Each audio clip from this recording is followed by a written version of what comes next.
राजाले देश परिवर्तन गर्ने भएदेखि उहिले भइसक्थ्यो, धेरै वर्षमा भइसक्थ्यो। अब त्यो राजनीतिक कुरा हो।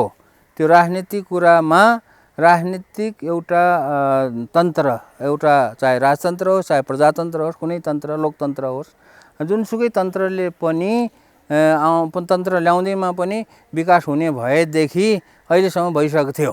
पृथ्वीनारायण शाहको पालाको पहिल्यैदेखि र पृथ्वीनारायण शाहको पालामा जब यो नेपाल अलिक ठुलो भयो एकीकरण गरेर, त्यो बेलादेखि अहिलेसम्मको जति पनि सरकार बन्यो, कोही पनि कसैले पनि यो अनुसन्धान तथा विकासलाई प्राथमिकता दिनुपर्छ भन्ने किसिमको आवाज चाहिँ उठेको छैन र त्यस्तो किसिमको कदम पनि चालेको छैन। र यो हुनुको मुख्य यस्तो के अरे यसलाई प्राथमिकता नदिनुको मुख्य कारण के हो भनेदेखि हामी नेपालीहरू, अधिकांश नेपालीहरूको यो रगतमा अथवा दिमागमा यो आविष्कार अनुसन्धान गरेर यसको चाहिँ कुनै चिज उत्पादन गरेर त्यसको चाहिँ बजारीकरण गर्ने, व्यापार गर्ने भन्ने किसिमको चाहिँ संस्कार छैन। आकाशको फल हेर्ने कुरा हो। आणविक अस्त्रहरू बनाउने, हात हतियारहरू बनाउने, अनि चाहिँ क्षेप्यास्त्रहरू बनाएर चाहिँ देशलाई बलियो बनाउने भन्ने चाहिँ त्यो आकाशको फल जस्तो हो अहिलेको स्थितिमा। भोलि भविष्यमा हुनसक्छ, भोलि भविष्यमा गर्न सक्छ। अहिले हामीले देशमा, जुन देशमा चाहिँ सियो पनि बन्दैन, जुन देशमा चाहिँ एउटा नट बोल्टु बन्दैन, अब यो देशमा अहिले चाहिँ आणविक अस्त्र बनाउने अनि चाहिँ ठुल्ठुलो हात हतियारहरू बनाउने भन्ने कुरो चाहिँ अहिले चाहिँ हामीले नगरेकै उचित। अहिले चाहिँ हाम्रो मुख्य कुरा उद्देश्य के हुनुपर्छ भने देशमा आर्थिक जो छ विकास गर्नको लागि देशको व्यापार घाटा घटाउने कुरामा चाहिँ हामीले फोकस गर्नुपर्छ। प्रधानमन्त्रीको कुरा मात्रै नमानौँ, यहाँ चाहिँ धेरै नेताहरूले आजभोलि भाषण दिन लागेको छन्। गएको 2-3 वर्षमा धेरै नेताहरूको मुखबाट यस्तो किसिमको प्रविधि, विज्ञान प्रविधिको विकास हुनुपर्छ भन्ने बल्ल भाषणमा मात्रै आउन थालेको छ। अझै पनि काममा, व्यावहारिक रूपमा चाहिँ त्यो आएको छैन। हेर्दै जाउँ यो चाहिँ के हुन्छ भनेदेखि यसरी चाहिँ बिस्तारै यो मान्छेहरूको दिमागमा यसको महत्त्व घुस्छ अनि मात्र यसमा चाहिँ सरकारको ध्यान जान्छ। त्यतिन्जेलसम्म जनताले दुःख सुख गरेर जे जस्तो गर्न सकिन्छ त्यो अनुसार यसलाई चलाउने हो। यो अवस्थामा डाक्टरहरूले के सुझाव दिएका छन् त्यो सुझाव चाहिँ पालना गर्नुहोस्। आफै चाहिँ डाक्टर भएर जान्ने नपल्टिनुहोस्। यहाँ किनभने धेरै मान्छेहरू आफै चाहिँ डाक्टर भएर चाहिँ भनौँ न जान्ने भइरहेको छन्। किनभने कोभिड भनेको त रोग हो, यो भाइरसबाट हुने रोग हो। योबाट कसरी बच्नुपर्छ, के गर्नुपर्छ भन्ने कुरा स्वास्थ्य विज्ञहरूको सल्लाह हुन्छ। त्यो सल्लाहलाई चाहिँ मानेर अगाडि बच्नुहोस्।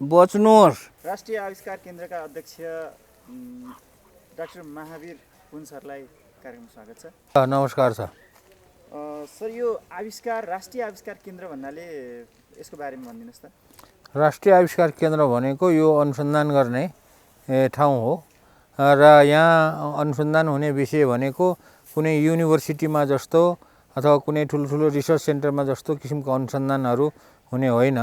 यहाँ चाहिँ खास गरी यो हाम्रो दैनिक जीवनमा उपयोग हुने विभिन्न वस्तुहरू उत्पादन गर्नको लागि अथवा त्यो उत्पादन गरेर त्यसलाई चाहिँ बजारीकरण गर्नको लागि, व्यापारीकरण गर्नको लागि यदि कसैलाई त्यस्तो किसिमको आइडिया छ भने उनीहरू यहाँ आएर काम गर्ने चाहिँ एउटा थलो हो।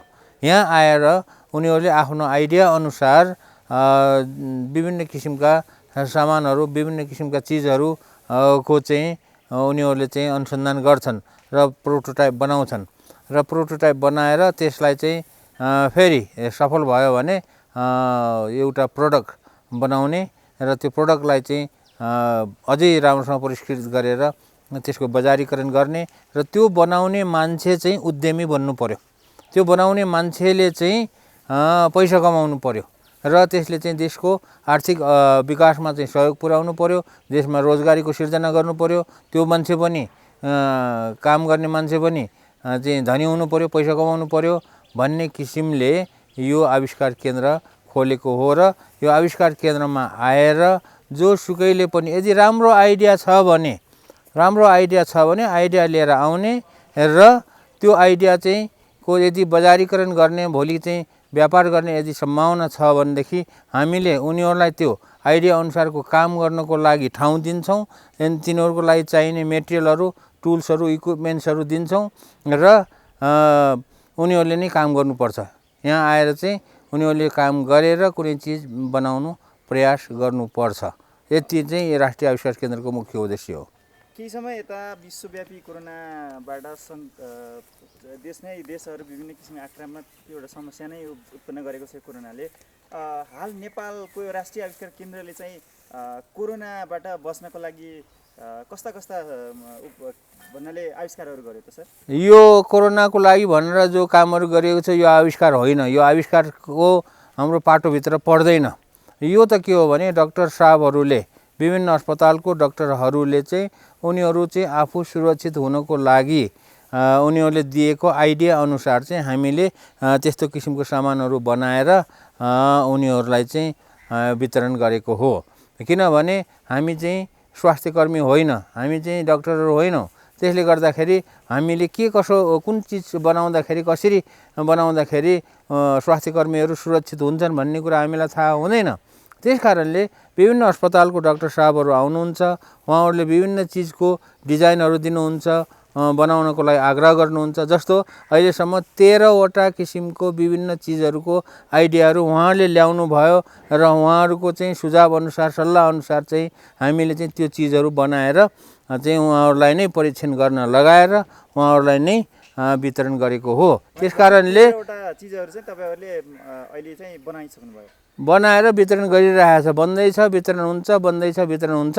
त्यस कारणले यो कोरोनाको लागि जो कामहरू गरियो यो आविष्कार केन्द्रको के अरे काम त हुने थिएन। तर यो चाहिँ महामारीमा यो चाहिँ सङ्कटमा परेको बेलामा स्वास्थ्यकर्मीहरूलाई सहयोग गर्ने भन्ने यो एउटा सामाजिक सेवा को चाहिँ काम हो। यो कोरोनाको जो सामानहरू बनाइएको छ, वितरण गरिरहेको छ, यो सामाजिक सेवाको काम मात्र हो भनेर मैले भनिरहेको छु। यो कोरोनाका सामग्रीहरू उत्पादन गर्नु चाहिँ आविष्कारको काम होइन भनेर भनिराख्दा कस्ता कामहरू चाहिँ आविष्कार केन्द्रले चाहिँ गर्नुपर्ने हो? जस्तो कुनै पनि चिज जो चिज बनाएर त्यसको चाहिँ व्यापार हुन्छ त्यस्तो चिजलाई चाहिँ हामीले आविष्कार केन्द्रले सहयोग गर्ने भनेको छ। जस्तो उदाहरणको लागि मानौ कसैले चाहिँ स्वास्थ्यको लागि कुनै सामग्री बनाएर, जस्तो अहिले यहाँ बेबी वार्मर भनेर बनाउँदैछन्, त्यो स्वास्थ्यको लागि चाहिँ उपयोग हुने र हेल्पपोस्टहरूमा राख्ने चिज हो र त्यसको त्यो चाहिँ धेरै मात्रामा व्यापार पनि हुन्छ। त्यस्तो किसिमको एउटा उदाहरण भयो। जस्तो अहिले बाँदरको चाहिँ जगजगी छ, बाँदरले चाहिँ धेरै ठाउँहरूमा दुःख दिइरहेको छ। बाँदर धपाउने यन्त्र बनाएर चाहिँ हामीले वितरण गरिरहेको छ र त्यो बनायो भने त्यसको चाहिँ व्यापार हुन्छ, बजार हुन्छ, त्यो बनाउने मान्छेले पैसा कमाउँछ।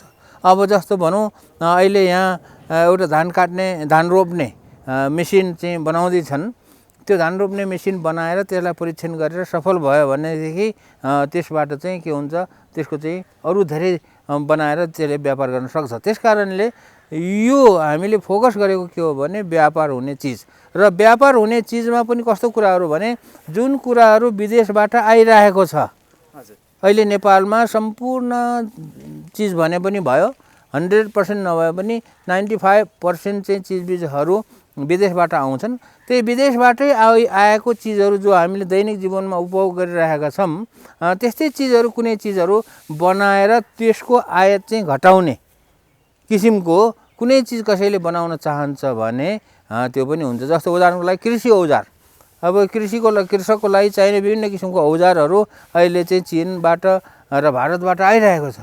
त्यस्तो किसिमको औजारहरू कसैले बनाउन चाहन्छ भने त्यो पनि हामीले उनीहरूलाई बनाउनको लागि सहयोग गर्ने भनेर यो हाम्रो फोकस भनेको के हो त भन्दाखेरि आयात घटाउने र रोजगारीको सिर्जना गर्ने र त्यो काम गर्ने मान्छेलाई चाहिँ उद्यमी बनाउने हाम्रो चाहिँ मुख्य उद्देश्य हो।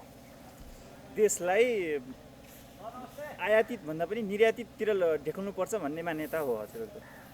होइन, निर्यात भन्ने कुरा सजिलो कुरा होइन। आत्मनिर्भर बनाउनुपर्छ भन्ने, देश आत्मनिर्भर हुनुपर्छ, देशको चाहिँ व्यापार घाटा कम हुनुपर्छ, अनि चाहिँ देशमा रोजगारीको सिर्जना हुनुपर्छ र देशको चाहिँ यो जुन छ व्यापार घाटा घटाउनुपर्छ भन्ने चाहिँ हाम्रो मुख्य उद्देश्य हो। राष्ट्रिय आविष्कार केन्द्रले त्यही कुरामा फोकस गरेर काम गरिरहेको छ। यति बेला विभिन्न राष्ट्रले चाहिँ विभिन्न किसिमका आणविक अस्त्र शस्त्रहरूदेखि ल्याएर हरेक नयाँ टेक्नोलोजीलाई अपनाएर चाहिँ के अरे आविष्कारहरू गरिराखेको छ।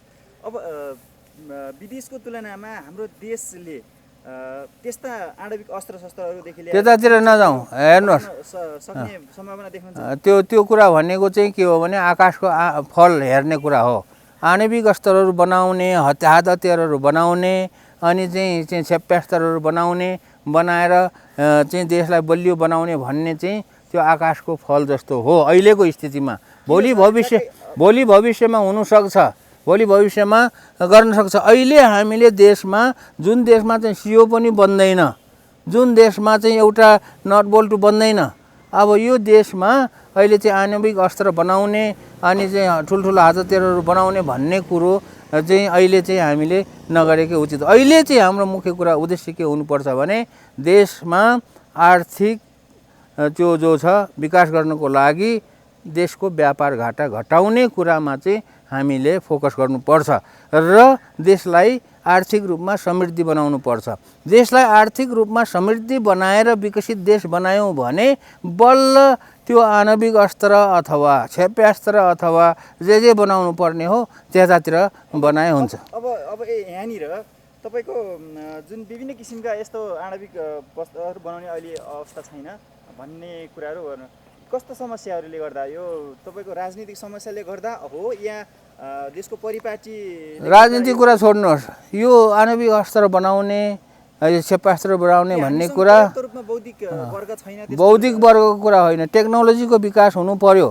टेक्नोलोजीको विकास जुन देशमा अहिले एउटा साधारण चाहिँ भनौँ एउटा सियो बनाउने, एउटा कृषिको लागि एउटा राम्रो कोदालो बनाउने, राम्रो हलो बनाउने टेक्नोलोजी नभएको देशमा अहिले नै ल्याएर चाहिँ हामी आणविक अस्त्र बनाउँछु भनेर लाग्नु भनेको चाहिँ त्यो चाहिँ के हो भन्दाखेरि अहिले मैले भने आकाशको चाहिँ फल जस्तो कुरा हो। पक्कै पनि बौद्धिक व्यक्तित्वहरू छन् नेपालमा, त्यस्ता किसिमका पढे लेखेका मान्छेहरू छन्, तर पढे लेखेको किताबमा पढे लेखेकोले मात्रै हुँदैन, त्यसको लागि चाहिँ टेक्नोलोजीको विकास हुनुपर्छ। टेक्नोलोजीको विकास भएको छैन। एउटा नेपालमा एउटा खेलौना बन्दैन, वर्षमा अरबौँ अरब रुपियाँको चाहिँ खेलौनाहरू आउँछन्। नेपालमा सिसा कलम बन्दैन, नेपालमा वर्षमा 70-80 करोड रुपियाँको सिसा कलम आउँछ। यस्तो देशमा अहिले नै फेरि आणविक अस्त्रतिर लागौँ, हतियार बनाऊ भन्नु चाहिँ के हो भन्दाखेरि हुन्छ, ठिक छ, कसैलाई लाग्न मन छ भने लागे हुन्छ होइन, तर हाम्रो उद्देश्य भनेको यो आविष्कार केन्द्र खोलेर यहाँ चाहिँ ठुल्ठुलो हतियारहरू बनाएर अनि चाहिँ त्यसको चाहिँ देशलाई चाहिँ बलियो बनाउने भन्ने कुरा हामीले सोचेका छैनौँ। देशलाई बलियो बनाउनको लागि हतियारले होइन, आर्थिक रूपमा चाहिँ देशलाई बलियो बनाउनु पर्छ। हाल राष्ट्रिय आविष्कार केन्द्रलाई सरकारी तर्फबाट चाहिँ साथ सपोर्ट कतिको पाइरहनु भएको छ? यो आविष्कार केन्द्र भनेको जनताको आविष्कार केन्द्र हो, यो सरकारले खोलेको आविष्कार केन्द्र होइन। यो जनताको सहयोगमा जनताद्वारा यो चलाइएको जनताको आविष्कार केन्द्र भएको हुनाले यसलाई चाहिँ जनताहरूले नै चलाइरहेको छन्। त्यस कारणले हामीले चाहिँ सरकारलाई चाहिँ सहयोगको चाहिँ सरकारबाट अपेक्षा गरेको पनि छैन। अब सरकारले यदि यस्तो किसिमको कामलाई प्रोत्साहन गर्नको लागि सहयोग गर्न चाहन्छ भने सरकारको कुरो भयो, तर हामी चाहिँ जनताको काम भएको हुनाले एउटा नागरिकको कर्तव्य पनि हो। सबै कुरा सरकारको मुख ताक्ने कुरा पनि होइन, नागरिकको चाहिँ एउटा कर्तव्य हो। नागरिकको कर्तव्य हामीले निभाइरहेका छौँ र यसमा चाहिँ सरकारले दिएन भनेर कुनै किसिमको त्यो चाहिँ हाम्रो दुःख मनाउ छैन। तर राष्ट्रिय आविष्कार केन्द्र भनेको देशको त एउटा शक्ति हो, एउटा तपाईँको आधार हो। पछि भविष्यमा गएर एउटा देशको समृद्धिको लागि आविष्कार केन्द्रहरूले चाहिँ महत्त्वपूर्ण भूमिका निभाइरहेको देख्छु म बाहिर जता पनि हेर्दाखेरि। र हाल नेपालमा यो आविष्कार केन्द्रलाई सरकारी तौरबाट राजनीतिक ढङ्गबाट चाहिँ पहल नभएको किन होला सर? हालको कुरा मात्र होइन, यो र यस्तो किसिमको अनुसन्धान तथा विकास आविष्कारलाई हाल मात्र यो चाहिँ हालको सरकारले मात्र के अरे वास्ता नगरेको भन्ने होइन। यो भएको छैन भन्ने यो पृथ्वीनारायण शाहको पालाको पहिल्यैदेखि र पृथ्वीनारायण शाहको पालामा जब यो नेपाल अलिक ठुलो भयो एकीकरण गरेर त्यो बेलादेखि अहिलेसम्मको जति पनि सरकार बन्यो कोही पनि कसैले पनि यो अनुसन्धान तथा विकासलाई प्राथमिकता दिनुपर्छ भन्ने किसिमको आवाज चाहिँ उठेको छैन र त्यस्तो किसिमको कदम पनि चालेको छैन। र यो हुनुको मुख्य यस्तो के अरे यसलाई प्राथमिकता नदिनुको मुख्य कारण के हो भनेदेखि हामी नेपालीहरू अधिकांश नेपालीहरूको यो रगतमा अथवा दिमागमा यो आविष्कार अनुसन्धान गरेर यसको चाहिँ कुनै चिज उत्पादन गरेर त्यसको चाहिँ बजारीकरण गर्ने व्यापार गर्ने भन्ने किसिमको चाहिँ संस्कार छैन, यो कल्चर छैन। यो कल्चर नभएको हुनाले चाहिँ अहिलेसम्म नभएको कुरा हो र अब दिमागमै नभएको कुरालाई कसैले गरेन भनेपछि अब त्यसलाई गाली गरेर पनि केही फाइदा छैन। त्यसकारणले हामीले राष्ट्रिय आविष्कार केन्द्रले के भन्छौँ भने जसलाई यस्तो किसिमको अभियानहरूको बारेमा चाहिँ यसको महत्त्व बुझेको छ बिस्तारै बिस्तारै यस्तो किसिमको संस्कारको चाहिँ विकास गरौँ, संस्कारको विकास गरेर देशलाई चाहिँ समृद्धिको बाटोमा लैजाउँ भनेर चाहिँ हामीले यो अहिलेको काम चाहिँ भनेको के हो भन्दाखेरि एउटा संस्कारको विकास गर्ने काम। अहिले नै 2-4 वर्ष 5-6 वर्षभित्रमा यहाँ कुनै ठुलो ठुलो कुराहरूको आविष्कार अनुसन्धान नहोला तर एउटा संस्कारको विकास हुन्छ र त्यो संस्कारको विकास भयो भने अनि मात्रै बल्ल विभिन्न किसिमको चिजहरूको चाहिँ आविष्कार अनुसन्धान भएर अनि त्यो देशको आर्थिक विकास हुँदै जान्छ। हुँदै गएपछि समृद्धि बन्छ अनि समृद्धि भएपछि जे गरे पनि हुन्छ, जे बनाउनु मन लाग्छ त्यो बनाए हुन्छ। अब विगत केही समय यता प्रधानमन्त्री केपी शर्मा ओली भइसकेपछि नेकपाको सरकारले तपाईँको विभिन्न देशका राष्ट्रिय योजनादेखि ल्याएर हरेक अनुसन्धानका कुराहरूलाई देखेर हामीले यसरी अगाडि बढाउँछौँ, यसरी चाहिँ माथि पुर्याउँछौँ भन्ने किसिमको एउटा जनतालाई त आश्वासन दिँदै आउनुभयो। अब अहिले आएर तपाईँहरूले हामीलाई राजनीतिक दल अथवा राज्यबाट चाहिँ कुनै सपोर्ट साथ छैन भनेर भन्नुभयो। अब यसलाई कसरी लिनुहुन्छ सर? त्यो के अरे हामीले बढाउँछौँ, विज्ञान तथा प्रविधिको चाहिँ नहुने कुरा हो। यो नभइकन देशको विकास हुँदैन, यसलाई चाहिँ प्राथमिकता दिन्छौँ भन्ने किसिमको भाषण एउटा कुरा भयो। प्रधानमन्त्रीकै होइन, जोसुकै प्रधानमन्त्रीको कुरा मात्रै नमानौँ, यहाँ चाहिँ धेरै नेताहरूले आजभोलि भाषण दिन लागेको छन्। गएको 2-3 वर्षमा धेरै नेताहरूको मुखबाट यस्तो किसिमको प्रविधि विज्ञान प्रविधिको विकास हुनुपर्छ भन्ने बल्ल भाषणमा मात्रै आउन थालेको छ। अझै पनि काममा व्यावहारिक रूपमा चाहिँ त्यो आएको छैन। हेर्दै जाउँ यो चाहिँ के हुन्छ भनेदेखि यसरी चाहिँ बिस्तारै यो मान्छेहरूको दिमागमा यसको महत्त्व घुस्छ अनि मात्र यसमा चाहिँ सरकारको ध्यान जान्छ। त्यतिन्जेलसम्म जनताले दुःख सुख गरेर जे जस्तो गर्न सकिन्छ त्यो अनुसार यसलाई चलाउने हो। कार्यक्रमको अन्तिममा म एउटा प्रश्न राख्न चाहे सरलाई। जस्तो अहिले यो विभिन्न किसिमको सरकारहरू आउने जाने क्रम त भइरहेको छ। यो सरकारको अस्थिरताका कारणले गर्दा आविष्कार केन्द्रमा पर्न गएका असर प्रभावहरू चाहिँ कस्ता हो, के हो? सरकारको अस्थिरता भन्ने कुराले केही फरक पर्दैन। सरकारको अस्थिरता भए पनि सरकार आउँछ जान्छ, तर एउटा सरकार गएर फेरि खाली त हुँदैन नि, अर्को सरकार आउँछ। अब त्यो सरकार गयो भने फेरि अर्को सरकार त आउँछ। त्यसकारणले त्यो सरकारको चाहिँ अस्थिरता अथवा सरकार आउने जाने प्रक्रिया भइरहेर यतातिर ध्यान नदिएको भन्ने होइन कि अहिले मैले भनेको त्यो सरकारमा जाने मान्छेहरूमा एउटा संस्कार छैन, अनुसन्धान तथा विकास भन्ने महत्त्वपूर्ण चिज हो भन्ने बुझेको छैन, कल्चरमा बुझेको छैन। एउटा किताबमा पढेर बुझ्नु र कल्चरमा चाहिँ बुझ्नु चाहिँ फरक कुरा हो। त्यसकारणले जस्तो अहिले उदाहरणको लागि अस्ति दसैँ मनायो, अहिले चाहिँ तिहार आउँदैछ।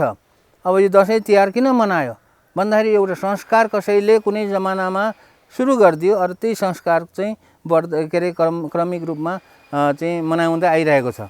भने जस्तै कुनै पनि एउटा सरकारले विज्ञान तथा प्रविधिलाई उच्च प्राथमिकता दिएर अगाडि बढाउनुपर्छ भन्ने एउटा संस्कारको विकास गर्यो भने सरकार जतिसुकै आए पनि केही फरक पर्दैन। त्यसकारणले त्यो संस्कारको चाहिँ विकास गर्नु आवश्यक छ। अब अघि सरले भनिहाल्नुभयो आविष्कार केन्द्रलाई त अहिले मात्रैको सरकारले मात्रै होइन पृथ्वीनारायण शाहदेखिको पालादेखि नै तिरस्कारको रूपमा हेरेको छ। यसलाई चाहिँ महत्त्वपूर्ण ठानिएको छैन। यो हाम्रै जनताको स्वामित्वमा बनेको हो। हामीलाई त्यस्तो अपेक्षा पनि छैन, तर अपेक्षाको आशा चाहिँ राख्छौँ भनेर भन्नुभयो।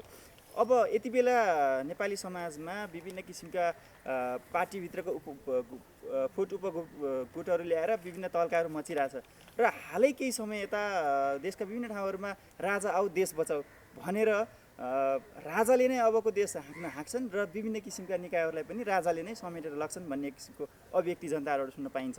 अब के साँच्चै राजा आएर चाहिँ सबै कुराहरू चाहिँ परिवर्तन हुने हो? देशले अर्को राजाले देश परिवर्तन गर्ने भएदेखि उहिले भइसक्थ्यो, धेरै वर्षमा भइसक्थ्यो। अब त्यो राजनीतिक कुरा हो। त्यो राजनीतिक कुरामा राजनीतिक एउटा तन्त्र, एउटा चाहे राजतन्त्र होस् चाहे प्रजातन्त्र होस्, कुनै तन्त्र लोकतन्त्र होस्, जुनसुकै तन्त्रले पनि तन्त्र ल्याउँदैमा पनि विकास हुने भएदेखि अहिलेसम्म भइसक्थ्यो। किनभने अहिले 2007 सालमा राणा तन्त्र गएर त्यसपछिको विभिन्न तन्त्रहरू आउने जाने क्रम पनि 70 वर्ष भयो। त्यस कारणले यो तन्त्रले कुनै पनि राजनैतिक तन्त्रले चाहिँ मात्रै देशको विकास हुन्छ भन्ने छैन। देशको एउटा संस्कार हुनुपर्छ, संस्कारको विकास गर्नुपर्छ। संस्कारको विकास गर्यो भने विकास गर्ने भनेको आर्थिक विकास गर्ने कुरा हो। आर्थिक विकास गर्नलाई व्यापार गर्नुपर्छ। व्यापार नगरिकन कसैको आर्थिक विकास हुँदै भएको छैन। नै आर्थिक विकास नभइकन कुनै पनि संसारको देश विकसित भएको छैन। त्यस कारणले चाहे जोसुकै तन्त्र होस् आओस्, देशको आर्थिक विकास गर्छ भने अनि त्यो तन्त्र टिक्छ पनि, अनि देश पनि माथि समृद्धि हुन्छ। त्यस कारणले हामीले चाहिँ आर्थिक विकास गर्ने कुरामा, व्यापार गर्ने कुराको यस्तो किसिमको संस्कार, यो कुरालाई संस्कारलाई चाहिँ प्राथमिकताका साथ अगाडि बढ्नुपर्छ। नबढेसम्म फेरि देश चाहिँ यस्तै हुन्छ। अन्तिममा छौँ, सबैजनाले हेरिराख्नु भएको यति बेला तपाईँलाई र सबैजनालाई, सबै नेपालीलाई के भनिदिनुहोस्, के भन्न चाहनुहुन्छ अन्तिममा? सबै नेपालीलाई यो अवस्थामा, कोभिडको अवस्थामा, महामारीको अवस्थामा डाक्टरहरूले के सुझाव दिएका छन् त्यो सुझाव चाहिँ पालना गर्नुहोस्। आफै चाहिँ डाक्टर भएर जान्ने नपल्टिनुहोस् यहाँ। किनभने धेरै मान्छेहरू आफै चाहिँ डाक्टर भएर चाहिँ भनौँ न जान्ने भइरहेका छन्। किनभने कोभिड भनेको त रोग हो, यो भाइरसबाट हुने रोग हो। योबाट कसरी बच्नुपर्छ, के गर्नुपर्छ भन्ने कुरा स्वास्थ्य विज्ञहरूको सल्लाह हुन्छ। त्यो सल्लाहलाई चाहिँ मानेर अगाडि बढ्नुहोस्, बच्नुहोस्, यो रोगबाट बच्नुहोस्, अरूलाई पनि बचाउनुहोस्। अनि बचेपछि मात्र बल्ल देश विकास गर्ने कुराहरू, व्यक्तिगत विकास गर्ने कुराहरू गर्दै गरौँला।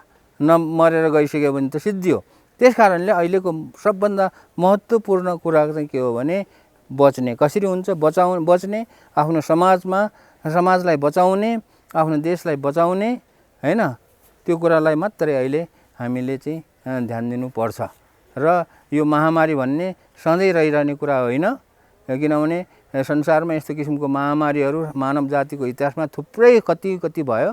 अहिलेभन्दा थुप्रै मान्छेहरू पनि मर्यो। त्यस कारणले यो महामारी सधैँ रहिरहँदैन। त्यस कारणले यो महामारीसँग साह्रै हतोत्साह भएर डराएर के अरे दुलोभित्र पस्नु पनि पर्दैन। आफ्नो काम पनि गर्दै जानुहोस् र डाक्टरको सल्लाह पनि मान्दै जानुहोस्। धन्यवाद छ।